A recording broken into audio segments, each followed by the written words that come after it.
Le buzz, Bourgogne-Franche-Comté. Fréquence Plus. Fréquence Plus met la lumière sur vous, qui faites vibrer la région. Lumière sur MAB, l'acronyme de musicienne à Besançon. Ce projet connaît son temps fort dès aujourd'hui et jusqu'au 26 avril. C'est une semaine d'immersion pour 3 équipes artistiques dans différents lieux, au Bastion, à la Rodia et au Conservatoire de Besançon. Il permet à 3 projets musicaux de bénéficier d'un accompagnement artistique encadré par des professionnels pour travailler leurs projets et s'interroger sur leur statut d'artiste. Cette année, c'est la 4e saison et on en parle avec Lucie Moreau, chargée de communication à la Rodia. Bonjour Lucie, comment ça va ? Ça va très bien. Avant ce temps fort à venir toute cette semaine, revenons quelques mois en arrière. Cette initiative découle d'un appel à projet. Quelles étaient les conditions pour y candidater ? Donc c'est un appel à projet qui a circulé fin d'année en décembre-janvier, pendant tout le mois de janvier à peu près. C'est ouvert au niveau national. Il y avait même une petite nouveauté cette année puisque c'était ouvert aussi à ce qu'on appelle l'arc jurassien, qui englobe une partie de la Suisse. Et donc, en fait, l'appel à projet, c'est d'être une artiste femme ou minorité de genre. Donc là, on a eu à peu près 230 candidatures, c'est assez énorme.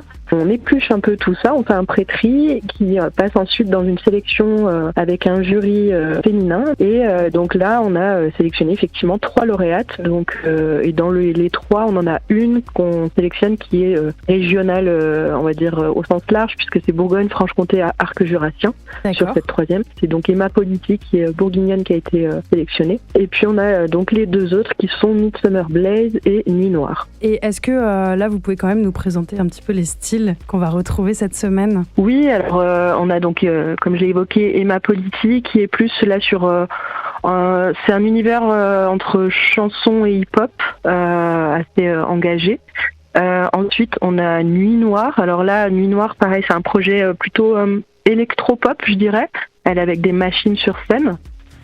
Et puis on a quelque chose d'un peu plus rock qui va même sur des penchants presque métal, qui est un projet qui s'appelle Midsummer Blaze. Et comment va se passer l'accompagnement ?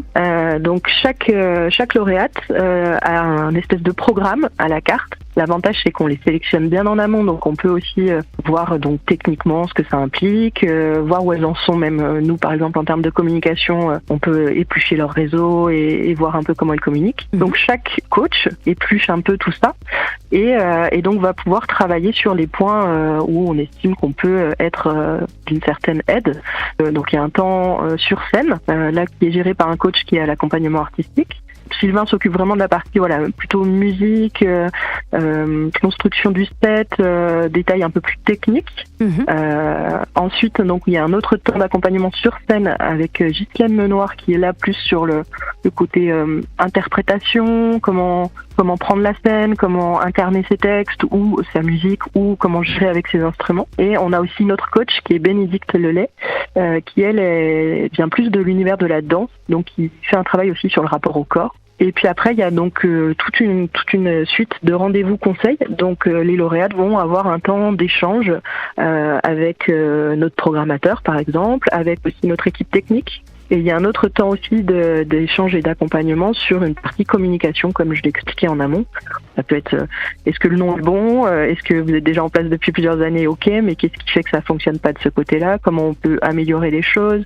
Enfin voilà, ça peut être, c'est vraiment, on s'adapte aussi en fonction du projet qu'on a sélectionné. Alors le fruit de ce travail-là est mis en scène devant un public. Qui peut-on retrouver ? Où et quand ? Comment ? Alors c'est toute la particularité de ce dispositif, c'est que pendant cette semaine qui est assez riche, dense et intense pour les lauréates, on les bouscule. Alors de la bonne manière, hein, tout est bien évidemment fait en bienveillance totale, mais on les bouscule beaucoup. Donc on s'est aussi posé beaucoup la question sur les premières éditions de l'intérêt de les programmer. Donc les lauréates, en fait, vous ne les verrez pas sur scène dans la semaine. On se laisse l'option de les programmer à d'autres moments. Ça a été le cas, par exemple, on a fait sur l'édition l'année dernière du Festival Détonation, on avait Rouge Minnesota qui était une lauréate de musicienne.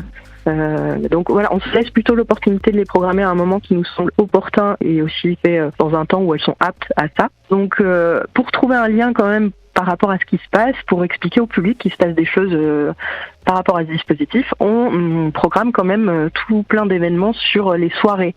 Donc c'est des événements qui sont en lien avec les femmes, la musique. mais qui ne sont pas en lien avec les lauréates. Alors les lauréates participent à ces soirées, donc vous pouvez les rencontrer sans problème, mais vous n'aurez pas la chance de les voir sur scène tout de suite en tout cas. D'accord, alors pour retrouver toutes ces informations, toutes ces dates, rendez-vous sur le site musicienne au pluriel-mab.fr. Merci Lucie Moreau, chargée de communication à la Rhodia. Merci à vous. Fréquence Plus, replay. C'était le Buzz Bourgogne-Franche-Comté sur Fréquence Plus.